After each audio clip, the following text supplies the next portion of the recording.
Hey friends, happy Monday motivation. I'm just going to keep calling it that. Just is what it is. Another discussion about a topic for this Monday. I hope you're all doing well. Hope you've enjoyed the content recently on the channel. Had the Father's Day content coming up, and we have a lot of opening of toys coming up this Sunday. A lot of NECA stuff. Gundam. Building a Gundam model for the first time and some of that. So you'll see that coming up on Sunday's Life of the Dubs. But for this Monday, this is actually back to a comment that somebody had. It's actually my man Kent. Shout out to Kent Pool Collects on YouTube. And you all know Kent. You see him in a lot of videos. If you're following me, I'm sure you're following Kent. He has many more subscribers than I do. His question was, or the thing he'd like to see discussed is how is collecting working with YouTube, social media modernly in 2023, maybe compared to how it used to be. And we have addressed a lot of kind of social media this year in the channel on these Monday videos, but I think a more dedicated discussion is in order. I think it's good.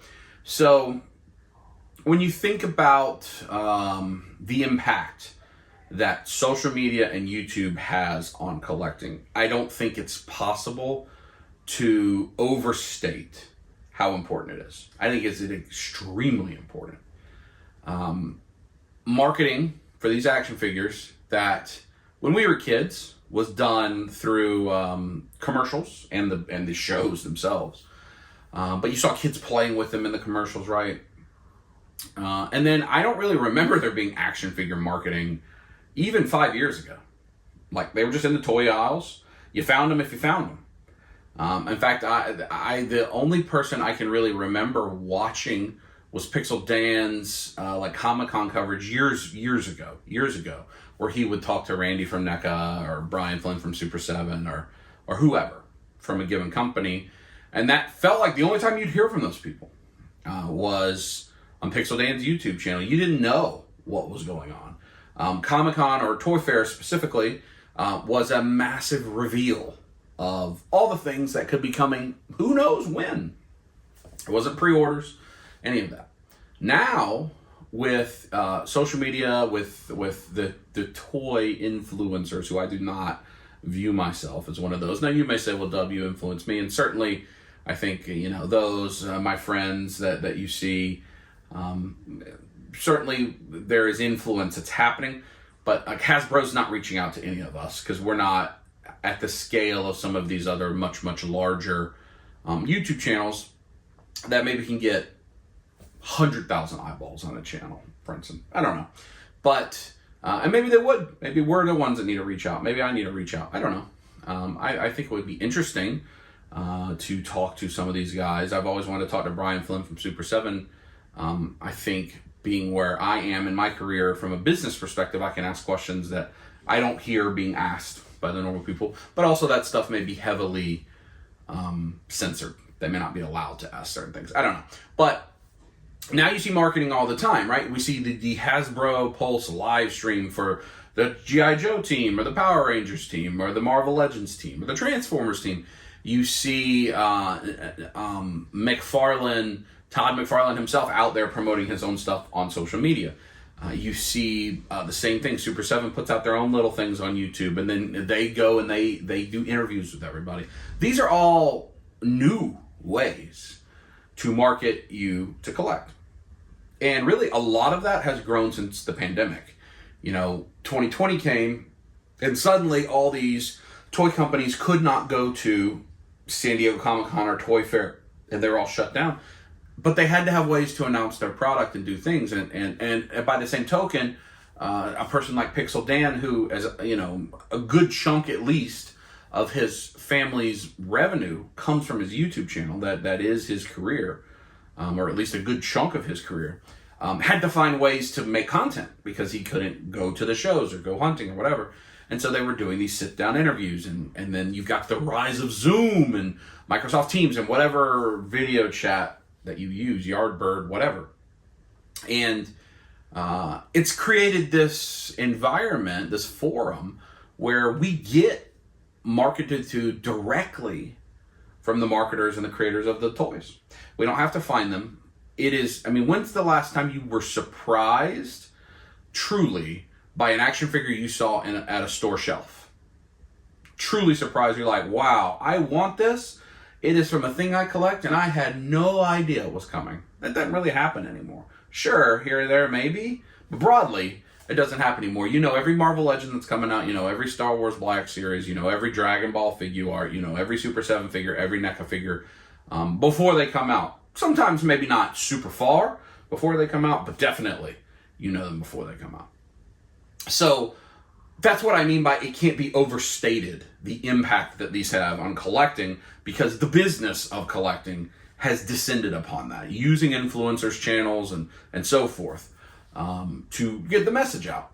There's nothing wrong with that, right? It's a good channel to do it. It gets it in front of my eyeballs, right? I'm much more likely to see and purchase a product that is on D Amazing's channel than I would be if it's running as a commercial on something, on an ad on a YouTube video, or on a streaming service, or sent in a magazine, or on even the back of another figure I buy. But you send it to D Amazing, I'm going to see it, and I may buy it, because that's where I would see it. I get to see him do things to it. So I think that's wise, and I think it's good. I don't think there's anything wrong with that. But when that's the business of collecting. What about the personal collecting, the customer in the collecting? How is it impacted in 2023? How is it different? Now, when you think about YouTube, I have been on YouTube for a long time. Probably the first time I uploaded a video to YouTube was 2014, would be my guess. I know for a fact I uploaded videos to YouTube when I lived in Oklahoma, and that's in like the 2013, 14, 15 window of my life. So I'm thinking in the middle of that, because I didn't do it right away. And that's where I first saw the Game Chasers, and that's where I first saw Retro Liberty, who I really, really enjoyed. Game Chasers I also thought were great. They were a bit more profane than what I like to watch in my content, a little more vulgar. But I still enjoyed them. And at that time, I had recently sold my Ninja Turtles collection, as we've talked about multiple times on the channel. The only thing I still collected was video games, and pretty, like, later that year I would sell most of my video games. But I had a buddy, his name was Morgan. Shout out to Morgan if you're watching. He's a good friend, good guy. And I didn't know, he was kind of the only person I knew. He and his wife were the only people I knew as I moved there. And what we do, we go the same nonsense you see me do here. We go to swap meet into the video game stores, and we'd see what they had, and we'd hunt. And we had been doing that. We go to this donuts place. Man, I can't remember the name, but the guy's name was Ray, but I can't remember what the name of it was. But Ray was like a retired Marine or some sort of military, and his donuts were very inappropriate, but very funny and delicious. So I'm trying. I don't want to say a thing that's offensive, but the name that is traditionally called, the blank slap. Like he had one that was a hand. The donut was shaped like a hand, and it was chocolate covered, and then it had cherry filling, but it didn't have cherry filling in the middle. It had it oozing out the side from like blood on the back of the hand. I'm not condoning that in any way, but it was humorous, right? Like a person decides to name a baked good that and make it. But it was delicious. And we'd go there every Saturday morning, and we'd get some baked goods from him. And we'd go to the flea market in Oklahoma, swap meet, and we would look for video games. And Morgan was trying to collect an entire Atari 2600 run at the time. And I think he still is. I mean, that's a very, very difficult run to collect. And I was usually looking for Super Nintendo. But that's how I started, like, hunting. Was back in 2014, and I'd film a little bit of stuff or nonsense we'd get into. We'd go on road trips, and the same type of stuff you see Steve do or anybody else, that I make do. And I'd just post, like, what is now YouTube Shorts or Reels or TikToks, little 20-second clips. I have since removed all that from my YouTube when I started up the channel a little more properly, which I believe is in 2017, something like that. So I was watching Game Chasers, and specifically Retro Liberty, and now Retro Liberty, who is now Pixel Game Squad, who I'm big fans of those guys. Shout out to Aaron and Ricky, to Riff, and that whole team. Mikey, Gabo, I really enjoy their videos still to this day. Very enjoyable, even though I don't collect games anymore. And I still watch Game Chasers, actually. And I like their Toy Chasers stuff that they do. So, anyway, then I started to see toy hunting videos, which were not there in 2014, 2015. They may have been there, but they were getting like 2 views. Like, they weren't getting served to you in an algorithm. And so around 17, I was already doing this, going to toy shows, collecting. I had a bunch of hot toys at that point, whatever. And then I found like Josh and Cincy and Foxy and George, Plastic Attic. I think those were maybe some of the first people I found. And I had been watching Pixel Dan, but I got to Pixel Dan through video games somehow. I found Craig, Narc. And so then I, was watching those guys. I'm like, hey, I do this. I already film this sometimes, or I film my friends doing silly stuff. Why am I not doing this? And I started doing it. And I have never cared. My channel certainly hasn't grown the way basically everybody else that I just listed has over the last 5-6 years, however long it's been. But I don't do it for that, right? Like my tags are probably the same that they've been for 5 years. I don't put clickbait titles, 99% of the time. Only I do when it's something stupid that I think makes me laugh. My thumbnails aren't clickbait stuff. It's just kind of, here, this is what you do. If you like it, you like it. If you don't, you don't. It's all fine. And I certainly am doing longer videos, which don't do as well as YouTube. But I really wanted it to be family video, family friendly, and more home movies. So as I was traveling and doing all that. So back to the question of how is that different today than it was when I started. And this may not have anything to do with time as much as I have more subscribers, more people engaged. The community is much larger, broadly, not just my community, but the whole toy community. And with that comes a lot of polarizing opinions. Unfortunately, I think in the modern, especially when the HasLab Ghost Rider came out.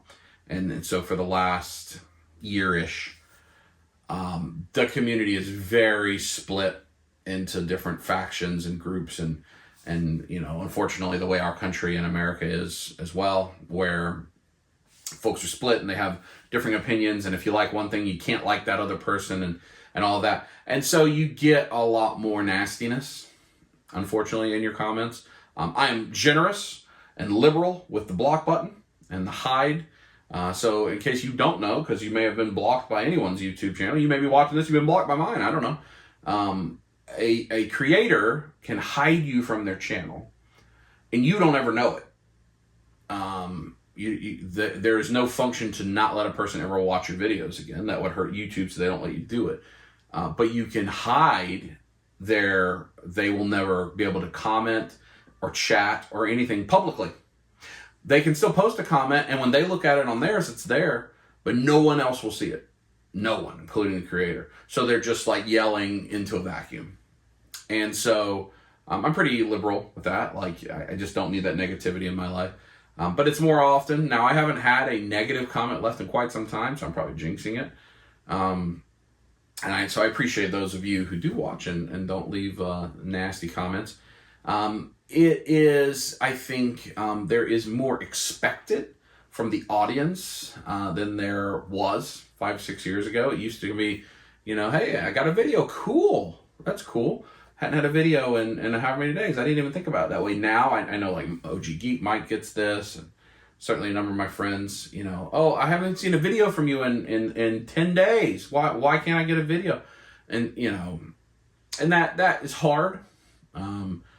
But the flip side of that's all we'll say about the negative side. The flip side of that is the community itself is much more positive. Every time I've been to a show recently, not Ranger Stop as much, even though there were people that said hello at Ranger Stop, several. Joe Fest, MomoCon, Toylanta, too many to count. Literally 50, 60, 70, 100 people coming up and saying they appreciate the video, talking to, like if they see Natalie or Victoria or Kai or David, which I think is also cool, or Steve, like they see someone else that's not me that's on the channel, especially when it happens to people like David or Victoria or Steve who are only in every once in a while. They're not in all the time. That, you know, oh, I saw you on the internet. You're that from the internet. And I don't care about that, like the fame, you're the guy from the internet. But so many people recently have talked about this series, this Monday morning series, and how it has helped them. It has helped change the way they view things, their perspective. It's given them health in a way. And that's amazing. That wasn't happening before.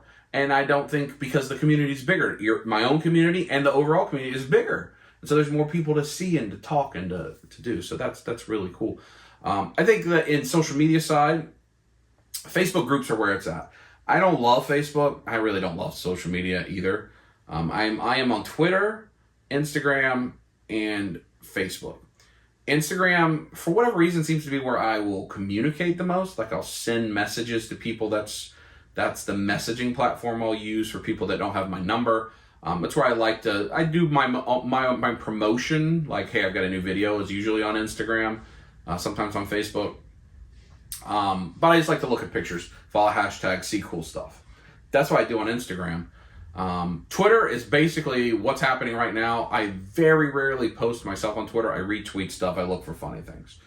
Facebook, I use for Facebook groups. Now I have my personal Facebook that's private. That is where my family stuff is, and extended family and work and all of that. But on the Facebook that you would see, the Big Dub Facebook, it's all sorts of things, but it's primarily for Facebook groups. And Facebook groups, which I don't think existed that long ago, are great because you can find like-minded people. You can if you want a group that's a little raunchier and more adult, you can go there. If you want a group that's much more family-friendly, you can go there. You can buy, sell, trade. You can go to groups that don't allow buy, sell, trade.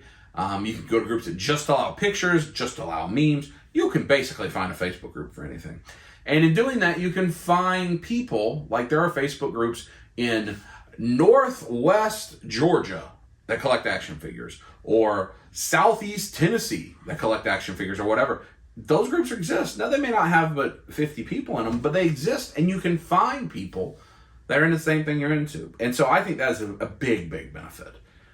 So when it comes to social media, being on YouTube, watching YouTube, consuming things on your phone, whatever it is, the pros and cons are personal, right? If you can monitor it yourself, if you can have thick skin or find a way to avoid the things that you need to have thick skin for, if you can limit your use, if you can not get caught into the doom traps of scrolling and advertising and all that, it can be very positive because it opens the door to all these other things that we were just talking about. But the same thing, if you get too deep into it, you can find yourself in a negative space, keeping up with the Joneses. Oh, this person got it, so I need to get it, whatever. And that's a bad space to be in. And I think that's more prevalent than ever. I think, Kent, this question will be good again in 2024 because if we think about a hype cycle of an action figure, well, the hype cycle of collecting itself peaked probably 2021, peaked, and it started to come back down. I think a quote-unquote bubble has burst from the perspective of there's just not as many people doing this as there used to be. Just go look at eBay sold listings of comics and cards and whatever. And by used to be, I just mean 2 years ago. But it's certainly not a plateau. It's not unpopular. There's still a lot of people doing it. But with price increases and the amount of new stuff out, I think a year from now we'll see it be even different. So this is maybe a topic we'll revisit. So that's Monday for this week. I hope you enjoyed. I hope I gave you something to think about. How do you use social media? Are you on YouTube, or how do you use YouTube? There are some of you that only watch YouTube and don't have social media. We talked about Pixel Game Squad, Retro Liberty. Aaron Riff on Pixel Game Squad, he gave up social media years ago because he couldn't control it. He as my understanding, he was spending too much time on it. He wasn't present with his kids. He wasn't present with his wife. He was always looking at his phone, and whatever else may have occurred, I don't know. But so he gave it up, and he's talked publicly about that. And he said it's the best thing he's ever did. He's never been happier. So some people need to do that. So I'm interested in your thoughts. I appreciate the question, Kent. And again, Sunday, lots of toys coming up. I don't know if everybody enjoys that. So I will talk to you next time.